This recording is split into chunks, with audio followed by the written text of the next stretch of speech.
Baiklah, Assalamualaikum warahmatullahi wabarakatuh. Alhamdulillahirabbil alamin. Alhamdulillahilladzi anzalal Qur'ana hudan lin-nasi wa bayyinatin minal huda wal furqan. Asyhadu an la ilaha illallah wa anna Muhammadan abduhu wa rasuluh. Allahumma shalli wa sallim wa barik ala Muhammad wa ala alihi wa sahbihi ajmain, amma ba'du. Jamaah, para aktivis,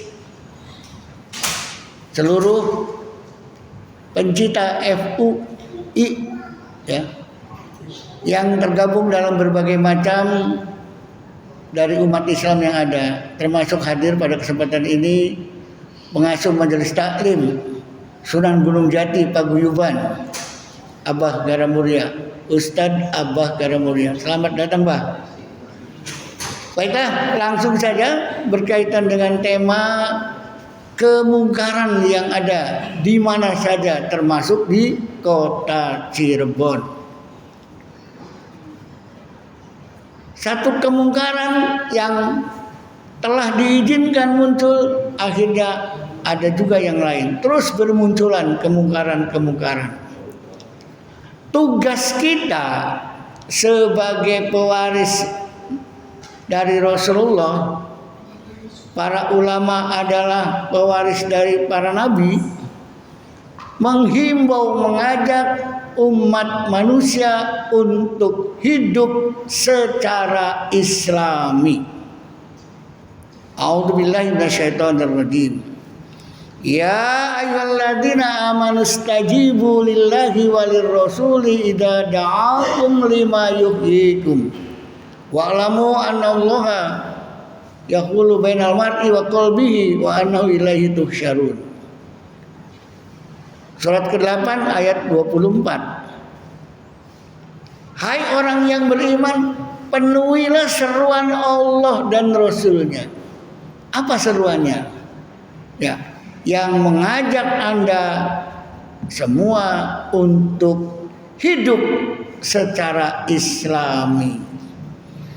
Nah, kenyataannya dalam masyarakat kita kemungkaran, kemaksiatan, ya, kedurhakaan, kedoliman dan sebagainya bermunculan di mana-mana, semarak. Bahkan dianggapnya kemungkaran itu ya dianggap biasa, lumrah. Nah, disinilah perlu kita ya umat Islam untuk mengingatkan mereka. Kenapa perlu diingatkan? Supaya jangan kebablasan. Kita harus wanti-wanti mencegah sebelum melebar lebih besar lagi. Nah, disinilah perlunya kita berupaya, jangan kemudian diam saja sementara nanti kemaksiatan akan terus bertambah, melebar, membesar. Oleh karena itu, wal takum minkum ummatun yad'una ilal khairi wa ya'muruna bil ma'ruf wa yanhauna 'anil munkar wa ulaika humul muflihun. Al-Imran 104. Ya, diperintahkan kita ini untuk mencegah kemungkaran, berbuat baik. Kita berupaya, berusaha. Kalaupun nanti hasil atau tidak, di sana tidak ada rumusnya. Tapi ujung ayat tadi, wa ulaika humul muflihun. Berhasil atau tidak upaya kita mencegah kemungkaran, kita menjadi orang yang terbaik dalam mengusahakan kebaikan. Luar biasa. Jadi kalau kemungkaran dibiarkan, di suatu tempat ada warung jual minuman keras dan sebagainya, lapor Pak RW itu gimana? Oh, biar aja, nggak mengganggu masyarakat sekitar sini. Toh yang datang beli juga orang kampung sebelah. Dibiarkan, Pak RW itu tambah banyak orang kampung sebelah pada nongkrong, pada minum, dan akhirnya orang-orang kita pada ikutan. Apa jawab Pak RW? Biarin, nggak apa-apa. Yang penting kan anaknya kita bermeluan. Setelah anaknya ikutan mabok-mabokan, menikmati minuman keras, baru RW-nya wanti-wanti, mari warga, mari kita sama-sama kita tutup warung itu setelah anaknya jadi korban. Nah, kemungkaran di mana saja, ya, jangan sampai kemudian melebar membesar. Sebelum itu terjadi, ditutup.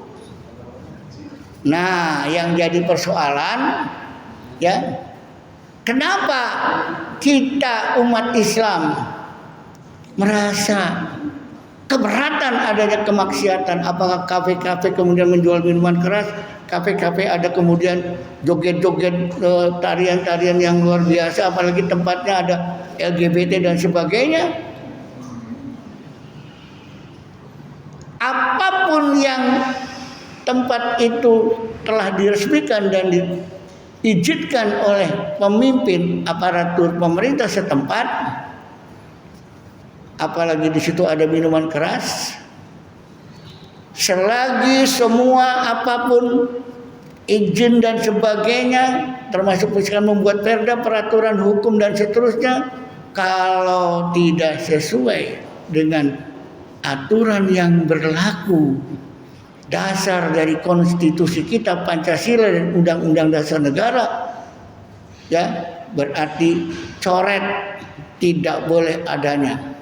Contoh, ketika mau membuat perda, membuat undang-undang, membuat peraturan pemerintah dan sebagainya, berpacu kepada nilai-nilai Pancasila, ketuhanan, kemanusiaan dan seterusnya, termasuk konstitusi kita Undang-Undang Dasar 45.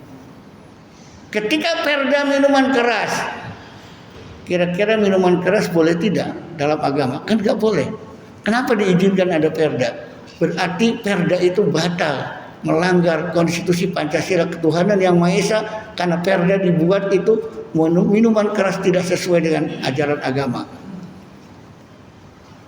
Melanggar Undang-Undang Dasar 45, melanggar konstitusi pasal 29 ayat 2 yang berkaitan dengan keagamaan. Berarti semua peraturan apapun termasuk perda, termasuk mendirikan tempat-tempat maksiat, ya, kalau itu ada yang melanggar aturan moral agama, izinnya berarti tidak sah. Suruh cabut aparatur yang membuat izin itu. Jadi ketika mengizinkan itu, apa yang akan dibangun, ekonomi ataupun apa, budaya dan sebagainya, ketika melanggar aturan nilai-nilai keagamaan, berarti otomatis melanggar Pancasila, sila yang pertama, ketuhanan, dan Undang-Undang Dasar 45 pasal 29 ayat 2 sebagai standar rujukan apakah berlaku atau tidak perda yang dibuat dari bawah sampai peraturan pemerintah dan undang-undang yang dibikin oleh penguasa. Nah, di sini, ya, jangan kemudian ada izin membuka kafe, kemudian di sana ada minuman keras, kemudian dibolehkan. Berarti ini tidak sesuai dengan konstitusi. Oleh karena itu, mari kita umat Islam bersama-sama untuk mengingatkan aparatur kita, pemimpin kita, agar menjadi pemimpin yang mengajak rakyatnya beribadah. Fal ya'budu rabb hadzal bait alladzi at'amahum min ju' wa amanahum min khauf. Rakyatnya diajak beribadah, ekonominya jangan sampai kelaparan, kesejahteraan, dan ciptakan rasa aman. Justru tempat maksiat dan kemungkaran semuanya itu adalah timbulnya ketidaknyamanan dan kerawanan, akhirnya adanya ketidakamanan. Demikian, mudah-mudahan ini sekedar sharing untuk bisa disampaikan kepada penguasa setempat agar hati-hati dalam memberikan izin tempat-tempat hiburan dan lain sebagainya, tempat usaha, agar jangan sampai yang dilakukan usaha itu melanggar adat, melanggar agama.